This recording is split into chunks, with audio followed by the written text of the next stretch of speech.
കഴിഞ്ഞ കുറേ വർഷങ്ങളായി മലയോര മേഖലകളിലെ ജനങ്ങൾ അഭിമുഖീകരിക്കുന്ന വലിയ പ്രശ്നമാണ് മനുഷ്യ വന്യജീവി സംഘർഷം.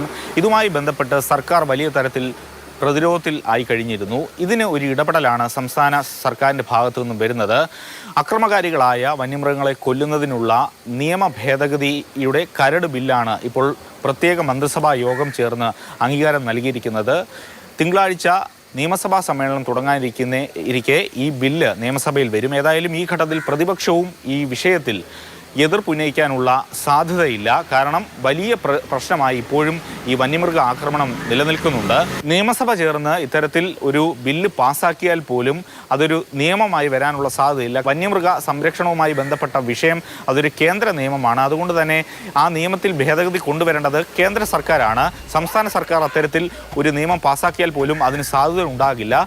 പക്ഷേ വരാനിരിക്കുന്നത് തദ്ദേശ തെരഞ്ഞെടുപ്പും നിയമസഭാ തെരഞ്ഞെടുപ്പുമാണ്. ഈ വിഷയം സജീവ ചർച്ചയാകാനുള്ള സാധ്യത. അതുകൊണ്ട് തന്നെ ഒരു രാഷ്ട്രീയ ലക്ഷ്യം കൂടി ഇത്തരത്തിൽ ഇന്ന് ചേർന്ന മന്ത്രിസഭാ യോഗത്തിന് അല്ലെങ്കിൽ മന്ത്രിസഭ പാസാക്കിയ ഈ കരട് ബില്ലിന് പിന്നിൽ ഉണ്ട്.